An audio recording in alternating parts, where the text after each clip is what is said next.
Ashwin sweets and ஸ்நாக்ஸின் விழா கால கொண்டாட்டம். இந்த தீபாவளியை அஸ்வின்ஸின் இனிப்பு மற்றும் கார வகைகளை வாங்கி மகிழ்ச்சியுடன் கொண்டாடுங்கள். கரூர் தாவேக கூட்ட நெரிசலில் 41 பேர் உயிரிழந்தது தொடர்பான விவகாரத்தில் இன்னும் சற்று நேரத்தில் உச்சநீதிமன்றம் உத்தரவு பிறப்பிக்கிறது. கரூர் தாவேக கூட்ட நெரிசலில் சிக்கி 41 பேர் கடந்த 27ஆம் தேதி உயிரிழந்தனர். இந்த சம்பவம் தொடர்பாக விசாரணை குழுவை அமைத்து உயர்நீதிமன்றம் உத்தரவிட்டது. இந்த நிலையில் இதனை எதிர்த்து தாவேக தேர்தல் மேலாண்மை பொதுச் செயலர் ஆதவ் அர்ஜுனா மற்றும் பாதிக்கப்பட்டவர்கள் தரப்பில் 2 பேர் என மொத்தம் 4 வழக்குகள் உச்சநீதிமன்றத்தில் தாக்கல் செய்யப்பட்டன. இந்த வழக்கு உச்சநீதிமன்ற நீதிபதிகள் அமர்வில் விசாரணைக்கு வந்த நிலையில் இன்று இன்னும் சற்று நேரத்தில் தீர்ப்பு வழங்கப்படுகிறது. விவரங்களோடு செய்தியாளர் கணபதி இணைந்திருக்கிறார். கணபதி, இன்னும் சற்று நேரத்தில் தீர்ப்பு வரவிருக்கிறது. ஏற்கனவே இரு தரப்பிலும் வாதங்கள் வைக்கப்பட்டன. என்னென்ன வாதங்கள் முன்வைக்கப்பட்டன, அதை கொஞ்சம் நினைவு கூறும். உச்சநீதிமன்றத்திலே இது தொடர்பான விசாரணை நீதிபதி JK மகேஸ்வரி அமர்விலே நடைபெற்றது. அப்போது தமிழக வெற்றி கழகம் சார்பிலே நடந்த சம்பவத்திலே பாதுகாப்பு ஏற்பாடுகளை செய்ய வேண்டியது தமிழ்நாடு காவல்துறையின் பொறுப்பு. அப்படிப்பட்ட சூழ்நிலையில் இந்த சம்பவத்திலே 41 நபர்கள் உயிரிழந்த விவகாரத்திலே தமிழ்நாடு காவல்துறையைச் சேர்ந்த அதிகாரிகளே விசாரணை நடத்துவது சரியாக இருக்காது என்கிற வாதம் முன்வைக்கப்பட்டது. அதே போலவே இந்த விபத்திலே பாதிக்கப்பட்டு உயிரிழந்தவர்களின் குடும்பங்களை சேர்ந்தவர்களும் பல்வேறு வாதங்களை முன்னெடுத்து வைத்தார்கள். குறிப்பாக CBI விசாரணை தேவை, ஏதேனும் நாச வேலை நடைபெற்றதா என்ற சந்தேகம் போன்ற பல்வேறு விஷயங்கள் கேள்விகளாக எழுப்பப்பட்டன. இதை தவிர நீதிபதிகளே, அதாவது குறிப்பாக நீதிபதி JK மகேஸ்வரி அவர்கள் பல்வேறு கேள்விகளை எழுப்பினார். அதிலே சென்னை உயர்நீதிமன்றம் இந்த வழக்கிலே ஏற்கனவே வழங்கியிருக்கும் தீர்ப்பு குறித்த கேள்விகளில் பல்வேறு அம்சங்கள் இடம்பெற்றிருந்தன. குறிப்பாக இந்த வழக்கிலே எதிர் மனுதாரராக விஜய் சேர்க்கப்பட்டிருந்தாரா என்ற கேள்வி எழுப்பப்பட்டிருந்தது. அப்படி இல்லாத போது அவருக்கு எதிராக எப்படி கருத்துக்களை தெரிவிக்க முடியும் என்ற கேள்வியும் இருந்தது. அதே போலவே மதுரை அமர்விலே, அதுவும் டிவிஷன் பெஞ்சிலே இதே விவரங்கள் தொடர்பான வழக்கு நிலுவையில் உள்ளது. அப்படி இருக்கும்போது இந்த வழக்கை மட்டும் தனியாக எடுத்து விசாரித்து அதற்கு தீர்ப்பு அளிப்பது சரிதானா போன்ற கேள்விகள் எல்லாம் எழுப்பப்பட்டிருந்தது. தமிழ்நாடு அரசு இந்த கேள்விகளுக்கெல்லாம் பதிலளித்து உயர்நீதிமன்றத்தால் அமைக்கப்பட்டிருக்கும் குழுவின் தலைவராக இருப்பவர் அஸ்ராகர், அவரே முன்பு CBI அதிகாரியாக இருந்தவர்.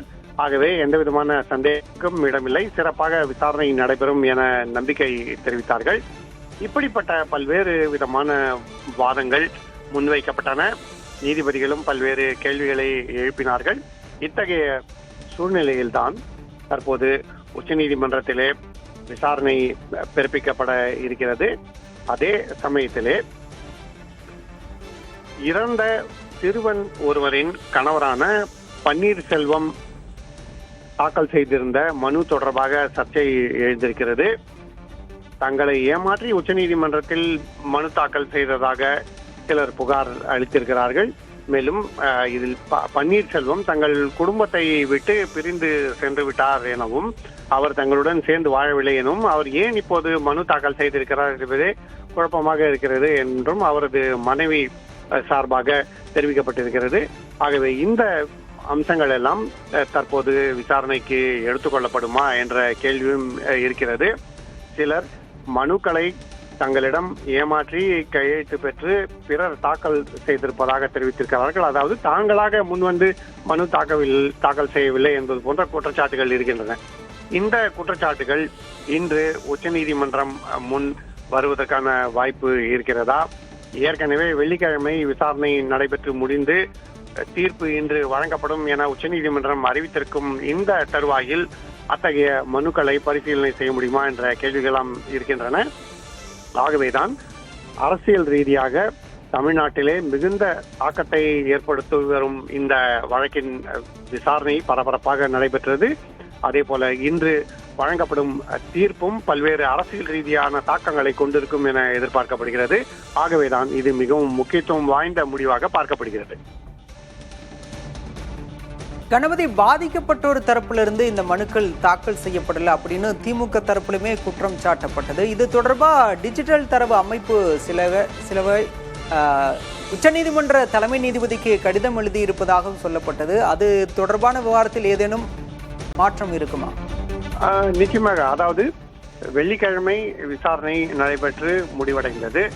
அப்போது நீங்கள் வேறு ஏதேனும் விவரங்களை தாக்கல் செய்ய வேண்டும் என்றால் எழுத்துப்பூர்வமாக தாக்கல் செய்யலாம் என்று அனுமதி அளித்து நீதிபதிகள் வழக்கை தீர்ப்புக்காக ஒத்திவைத்தனர். அதாவது இன்று திங்கட்கிழமை காலை 10:30 மணிக்கு தீர்ப்பு வழங்கப்படும் என நீதிபதி மகேஸ்வரி அமர்வு தெரிவித்திருந்தது. அதன்படியே உச்சநீதிமன்ற பட்டியலிலும் இன்று இந்த வழக்கின் தீர்ப்பு வெளிவரும் என குறிப்பிடப்பட்டிருந்தது. அப்படிப்பட்ட சூழ்நிலையில் தான் இடைக்காலத்தில், அதாவது சனிக்கிழமை, ஞாயிற்றுக்கிழமை, இந்த 2 நாட்களில் தான் இந்த புகார்கள் வந்திருக்கின்றன. ஆனால் இந்த 2 நாட்களும் உச்சநீதிமன்றத்துக்கு விடுமுறை.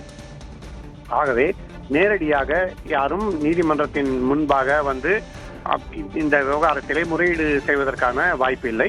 ஆகவேதான் நீங்கள் சொன்னது போல புகார்களை கடிதங்களாகவோ அல்லது மனுக்களாகவோ நீதிபதிகளுக்கு அனுப்பியிருந்தால் அது குறித்து இன்று விசாரணை நடைபெறுமா, அது குறித்து நேரடியாகவோ அல்லது காணொலி மூலமாகவோ சம்பந்தப்பட்டவர்கள் கூடுதல் தகவல்களை அளிப்பார்களா என்று பல்வேறு விதமான எதிர்பார்ப்புகள் இருக்கின்றன.